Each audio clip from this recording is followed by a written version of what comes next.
Hello बच्चों। आज का हमारा चैप्टर है चैप्टर 19 जिसका नाम है जैव विविधता और उसके वर्गीकरण। तो पहले हम पढ़ते हैं जैव विविधता होता क्या है।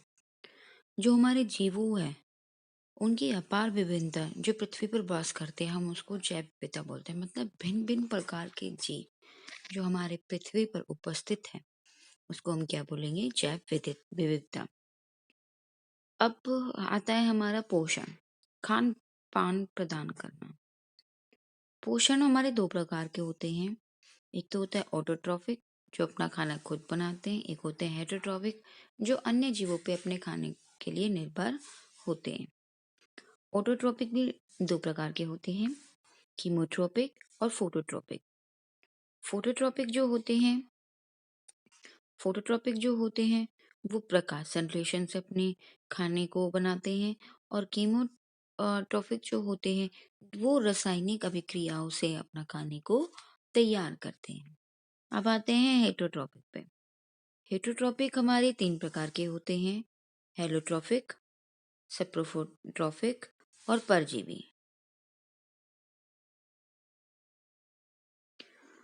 हेलोट्रॉपिक क्या होते हैं, ये अन्य जीवों को खाते हैं, दूसरे जीवों को खाते नहीं है। जैसे कि ज्यादातर अधिकतर जो होते हैं वो जंतु ही है।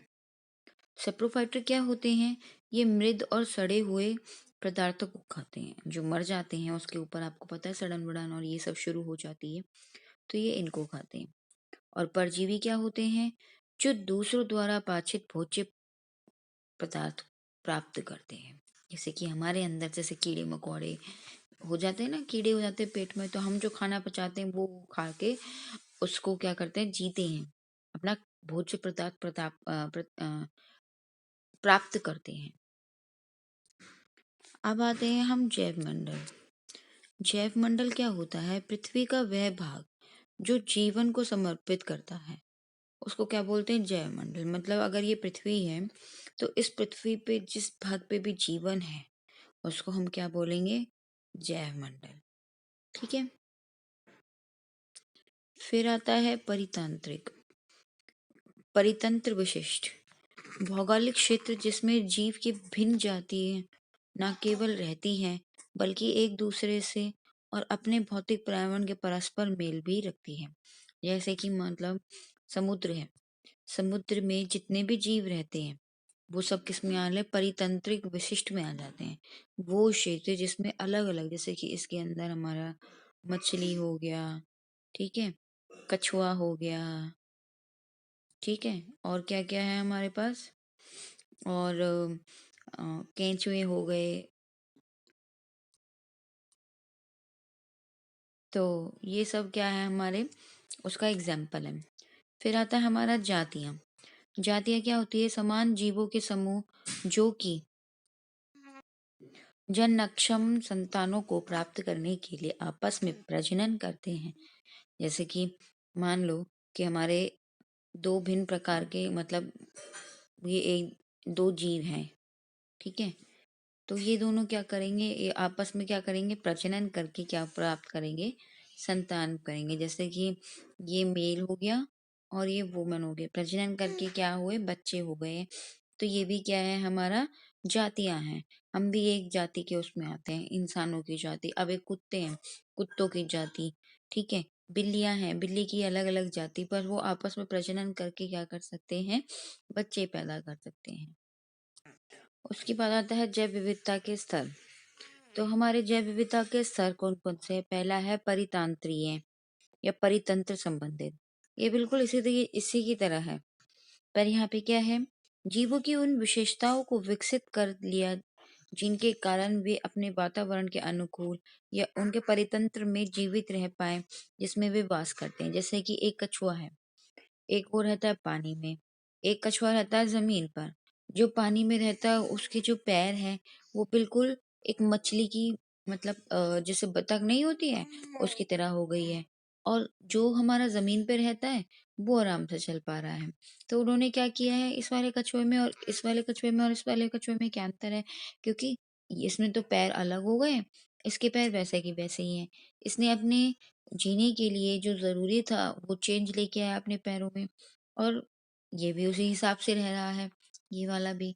तो क्या है इसका मतलब, ये जीवों में उन विशेषताओं की को विकसित कर लिया है जिनके कारण वे अपने वातावरण के अनुकूल या उनके परितंत्र में जीवित रह पाए जिसमें वे वास करते हैं।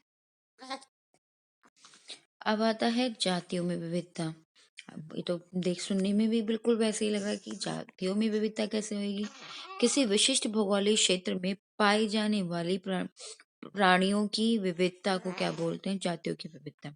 जैसे कि अब जैसे कि क्या है, जैसे कि हमारे यहाँ पे मान लो कि कोई एरिया है, आपके घर के पास का एरिया है, वहां पे अलग अलग जाति के लोग रहते हैं, है ना। तो वो सारी क्या है, हमारी जातियों की विविधता। कोई क्रिश्चियन है, कोई मुस्लिम है, कोई क्या कहते हैं हिंदू है, कोई सिख है, कोई ईसाई है। तो क्या है, जातियों की विविधता। पर है तो इंसानी, तो क्या बोला गया है, जातियों में विविधता।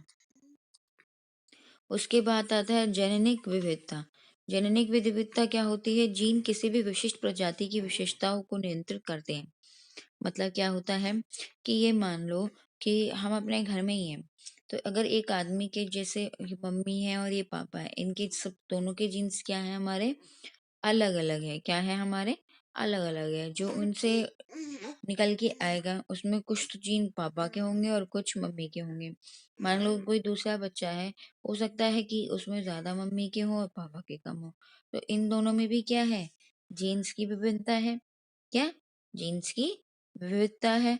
ठीक है। तो ये क्या होता है, हमारा जीन्स किसी भी विशिष्ट प्रजाति की विशेषताओं को नियंत्रित करता है। मतलब अगर मान लो ये डॉग्स हैं, तो इनके जीन्स और ह्यूमन के जीन्स जो वो क्या हो जाएंगे, बिल्कुल अलग होंगे, एक जैसे होंगे नहीं होंगे।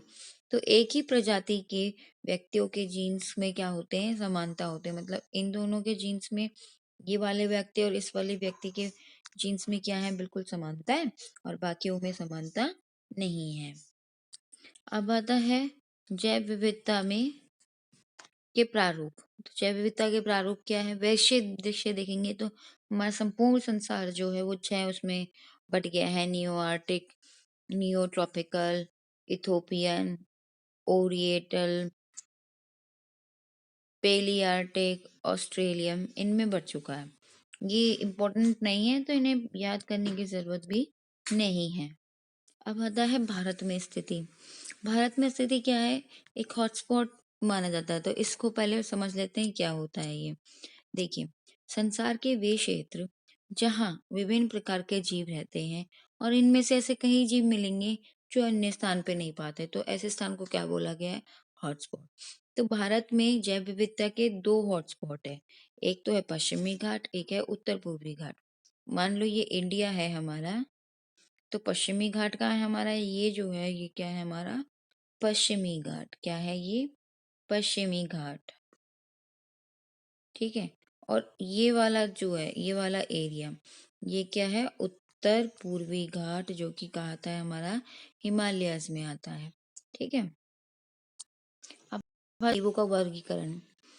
वर्गीकरण होता क्या है, हो सकता है कि जीवों में समानताएं और विभिन्नता के आधार पर जीवों को क्या करा जाता है, वर्गीकरण किया जाता है। मान लो ह्यूमन है, इसमें क्या समानता है, फिर उसके बाद क्या डिफरेंस है दोनों में। जैसे कि अगर मान लो कि हमने ह्यूमंस का भी मैं बताऊंगी, यहाँ पे लिखा हुआ है, इसका ह्यूमंस का भी मैं डिस्क्राइब करूंगी। आगे बढ़ते हैं। वह वर्गीकरण जिसमें जीवों के बीच में विकास क्रम का संबंध दर्शाता है उसको बोलते हैं सिस्टमैटिक। क्या बोलते हैं, सिस्टमैटिक। और वर्गीकरण या सिस्टमैटिक्स के विज्ञान को क्या बोलते हैं, टेक्सोनॉमी। टेक्सोनॉमी की डेफिनेशन याद कर लेना। ठीक है, इसको क्या करना है, याद करना है। अब क्या किया है, मानव को निम्नलिखित रूप से क्या करा गया है, वर्गित किया गया है। अभी मैंने बताया था ना कि ह्यूमंस को कैसे बांटा जाता है। सबसे पहले आता है जगत एनिमेलिया। जगत एनिमेलिया में सारे के सारे क्या होंगे, इसके जीव मिलेंगे, सारे जीव जो भी है सभी जीव। उसके बाद आता है हमारा फाइलम कॉर्डेटा। फाइलम कॉर्डेटा में जितने भी हमारे पशु हैं जिनके पास नोटोकॉर्ड है। नोटोकॉर्ड क्या होता है, हड्डी जैसी संरचना जो होती है। जैसे कि अगर मान लो कोई सांप है, उसकी हड्डी है, ठीक है, हड्डी तो वैसे होती है, हड्डी है, या खरगोश है उसकी हड्डी है, ह्यूमन है, इंसान है उसकी भी हड्डी है, तो वो क्या होता है, नोटाकोड। फिर आता है वर्टिब्रेट। देखिए, जो हमारा नोटाकोड होता है, पहले होता है कॉर्डेटा, ठीक है। कॉर्डेटा भी दो उसमें डिवाइड करते हैं, एक तो नॉन नोटाकोड जिसके पास रीढ़ की हड्डी नहीं होती है, और एक होता है नोटाकोड, नोटाकोड। फिर उसके बाद क्या आता है, ये भी दो उसमें होता है वर्टिब्रेट। वर्टिब्रेट क्या होते हैं, जिनकी रीढ़ की हड्डी होती है, और दूसरा होता है नॉन वर्टिब्रेट, जिसकी रीढ़ की हड्डी नहीं होती है, ठीक है। तो यहाँ पे वही ये पहले कॉर्डेटा था, जिनके पास रीढ़ की हड्डी जैसी संरचना हो, रीढ़ की हड्डी नहीं, रीढ़ की हड्डी जैसी बैकबोन हो, ठीक है, पीछे की रीढ़ की जैसी हड्डी होती है। फिर आता है वर्टिब्रेट। वर्टिब्रेट क्या होता है, जिनके पास रीढ़ की हड्डी होती है, रीढ़ की हड्डी जैसी होती है यहाँ पे, ठीक है, मतलब रीढ़ की हड्डी नहीं होती है, उसकी जैसी कोई ना कोई संरचना होती है उनकी बैक को सपोर्ट करने के लिए। फिर आता है वर्टिब्रेट, इसी के अंदर सब फाइलम वर्टिब्रेट, जिनकी रीढ़ की हड्डी है उनको फिर क्या कर दिया हम लोगों ने, अलग कर दिया। उसके बाद आता है क्लास मेमेलिया। अब इनमें से रीढ़ की हड्डी वाले हमने अलग निकाल लिए। अब रीढ़ की हड्डी वालों में से भी कुछ ऐसे एनिमल्स होते हैं जो अपना दूध नहीं पिलाते अपने बच्चों को, और जिनको जो दूध पिलाते हैं उनको फिर क्या कर दिया हमने, अलग कर दिया। जो जंतु अपनी संतानों को दूध प्रदान करने के लिए सक्षम ग्रंथियों का प्रयोग करती है। उसके बाद क्या है, ऑर्डर प्रिमिटिव। इसमें क्या है, जो जैसे कि बंदर है, बंदर कोई भी चीज आसानी से पकड़ लेता है, झपट लेता है ना। जो कसकर पकड़ने वाले हाथ और पैर होते हैं उनको फिर क्या कर दिया, अलग कर दिया। तो इंसान और बंदर ही है ऐसे दो जो इन चीजों को पकड़ते हैं और लेते हैं, है ना। तो बंदर और इंसान आ गए। फिर आता है होमिनीड, फैमिली होमिनीड। होमिनीड में क्या होते हैं, हमारे इंसानों जैसे, क्योंकि हम किसका वर्गीकरण कर रहे हैं, मानव का कर रहे हैं, ठीक है। तो इंसानों जैसे गुण किसमें थे, हमारे आदि मानव में। तो आदि मानव रह गए अब, और इंसान रह गए। अब बंदर को भी क्या कर दिया, अलग कर दिया। बंदर और लंगूरों को क्या कर दिया, अलग कर दिया। अब आता है वंश होमो प्रजाति सैपियन। इंसानों को होमो सैपियन कहते हैं, ठीक है, इंसानों को क्या कहते हैं, होमो सैपियन कहते हैं। तो होमो सैपियन को क्या कर दिया फिर उन्होंने, आदि मानव से अलग कर दिया। तो इस तरह से इसका क्या हुआ है, हमारा वर्गीकरण।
अब आते हैं वर्गीकरण के 3 प्रभाव क्षेत्र।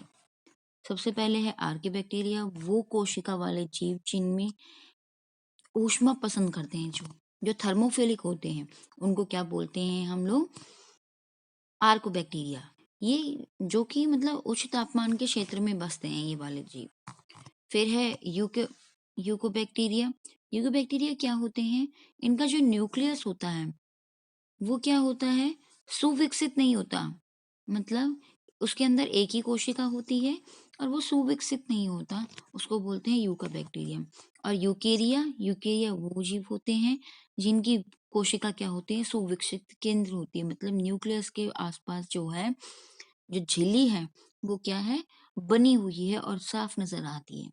ठीक है, मतलब हमें तो नहीं आती है, पर वो क्या होती है? बिल्कुल साफ होती है। पता चलता है कि ये न्यूक्लियस जो है, जो साइटोप्लाज्म है, उससे क्या है? अलग है। अब आता है जीवों के 5 जगत। 1969 में विक्टर ने सुझाव दिया कि पहले तो 2 थे हमारे, आपको सब लोगों को पता था कि पहले जो पादप जगत थे वो कितने थे? सिर्फ 2 थे।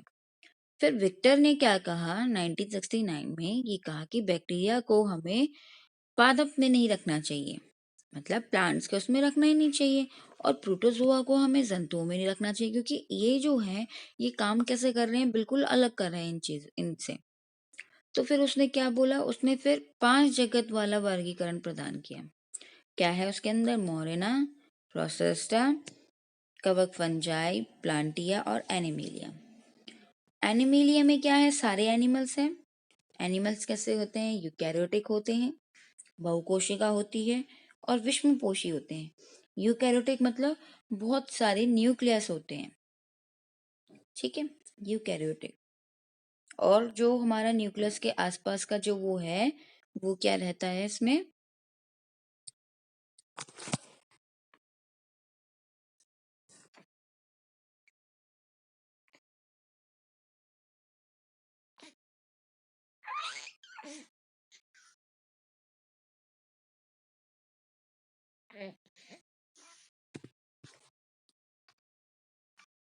हम्म, तो एनिमल्स में यूकैरियोटिक होते हैं, बहुकोशिका होते हैं और विषमपोषी होते हैं। मतलब वो अपना खाना दूसरों के ऊपर डिपेंड रहते हैं। प्लांटिया में क्या रहते हैं? प्लांटिया में वो भी क्या है? यूकैरियोटिक है, ये भी बहुकोशिकाएं हैं और स्वपोषी, मतलब दूसरों के अपना खाना खुद बनाते हैं। उसके बाद क्या है? कवक। कवक फंजाई क्या होते हैं? ये भी क्या होते हैं? यूकैरियोटिक होते हैं, बहुकोशिकाएं होती है और मस्तपोषी होते हैं। मस्तपोषी मतलब क्या होते हैं? जो सड़े हुए खाने के ऊपर अपना डिपेंड रहते हैं। ठीक है। अच्छा, अब आते हैं हम प्रोसिस्टा। प्रोसिस्टा क्या होते हैं? इनके अंदर एक कोशिका होती है। ठीक है, एक कोशिका होती है। और क्या होता है? इसका न्यूक्लियस जो है वो सुनिर्मित रहते हैं, और ये क्या है? यूकैरियोटिक है। ठीक है।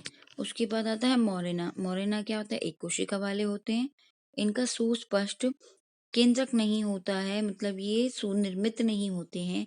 और ये क्या होते हैं? हमारे प्रोकैरियोटिक होते हैं।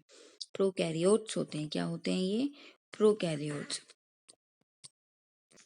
आज के लिए इतना ही है, और आप इनको याद कर लेना, और इसके क्वेश्चन आंसर डायरेक्टली आते हैं।